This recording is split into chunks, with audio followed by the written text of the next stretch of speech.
Hi dears, ഇന്ന് ഞാൻ വന്നിട്ടുള്ളത് പാലക്കാടൻ സ്റ്റൈല് ഇഡ്ഡലിപ്പൊടി ഉണ്ടാക്കുന്ന റെസിപ്പി ആയിട്ടാണ് കേട്ടോ. ഞാനിങ്ങനെയാണ് ഉണ്ടാക്കാറ്. നല്ല ടേസ്റ്റിയാണ്. നിങ്ങളൊന്ന് പരീക്ഷിച്ച് നോക്കണേ. അതിന് വേണ്ടിയിട്ട് ഞാൻ ആദ്യം കുറച്ച് ഉണക്കമുളക് ഒന്ന് വറുത്തെടുക്കുന്നുണ്ട്.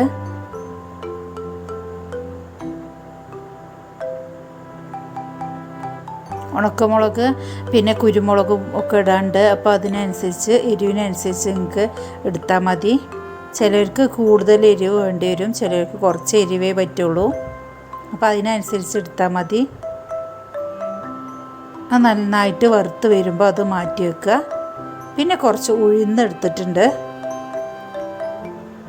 ചെറിയ തീയിലിട്ടിട്ട് അതൊന്ന് വറുത്തെടുക്കുക.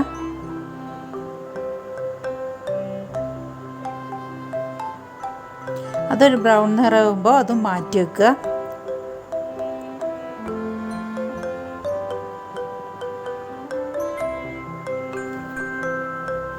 അടുത്തതായിട്ട് ഇവിടെ എടുത്തിട്ടുള്ളത് പരിപ്പാണ്. റെഡ് കളർ പരിപ്പില്ലേ, അതാണ് എടുത്തിട്ടുള്ളത്.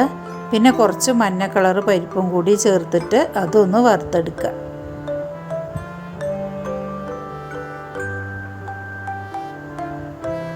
ഒന്ന് ക്രിസ്പി ആവോളം ഒന്ന് ജസ്റ്റ് ഒന്ന് വറുത്തെടുക്കുക.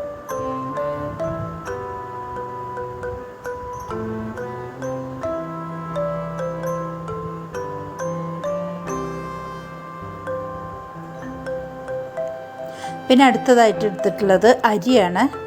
ഏത് അരിയും വേണമെങ്കിൽ എടുക്കുക. ഇഡ്ഡലിക്ക് ഉണ്ടാക്കുന്ന അരിയാണെങ്കിൽ അതും നല്ലതാണ്. അതും നല്ല ക്രിസ്പി ആവുമ്പോൾ അതും നമുക്ക് മാറ്റിയേക്കാം.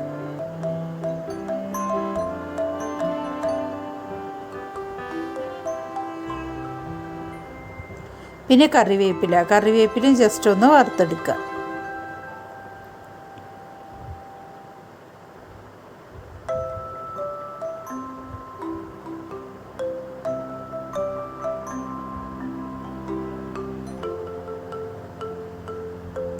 പിന്നെ ഇതെല്ലാം കൂടി ഒന്ന് തണുക്കാനായിട്ട് മാറ്റി വെക്കുക. പിന്നെ ഞാൻ ഇവിടെ എടുത്തിട്ടുള്ളത് കുരുമുളക് പൊടി എടുത്തിട്ടുണ്ട്. വേണമെങ്കിൽ നിങ്ങൾക്ക് കുരുമുളകും എടുക്കുക. അത് ജസ്റ്റ് ഒന്ന് വറുത്താൽ മതി. പിന്നെ കായം എടുത്തിട്ടുണ്ട്. കായം പൗഡർ ആണെങ്കിൽ അങ്ങനെ എടുക്കുക. ഇല്ലാന്നുണ്ടെങ്കിൽ കായം ജസ്റ്റ് ഒന്ന് വറുത്തെടുത്തിട്ട് ഇതിൻ്റെ കൂടെ പൊടിച്ചെടുക്കുകയും ചെയ്യാം.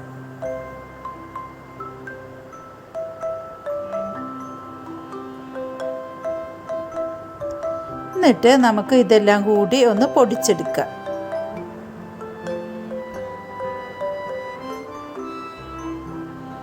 പൊടിച്ചെടുക്കുമ്പോൾ നല്ല ഫൈൻ പൗഡറായിട്ട് പൊടിക്കരുത്.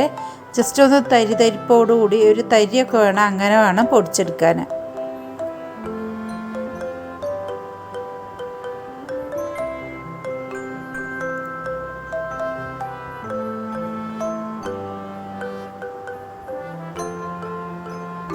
നമുക്ക് വേണമെങ്കിൽ ഇതിൻ്റെ കൂടെ ജീരകവും വറുത്തിട്ട് ചേർക്കാം കേട്ടോ. ഞാൻ ഇവിടെ ചേർത്തിട്ടില്ല. പിന്നെ പൊടിക്കാൻ നേരത്ത് ആവശ്യത്തിനനുസരിച്ച് ഉപ്പും കൂടി ചേർക്കുക. ഇവിടെ ഞാൻ കായപ്പൊടി എടുത്തിട്ടുള്ളത്, അപ്പോൾ അത് അവസാനം ചേർത്തിട്ട് നന്നായിട്ട് മിക്സ് ചെയ്യുക. എന്നിട്ട് ഇത് കുറച്ച് വെളിച്ചെണ്ണ ഒഴിച്ചിട്ട് ഇഡ്ഡലിയുടെ കൂടെയോ ദോശയുടെ കൂടെയൊക്കെ കഴിക്കാൻ നല്ല ടേസ്റ്റാണ് കേട്ടോ. ഒന്ന് പരീക്ഷിച്ച് നോക്കണേ.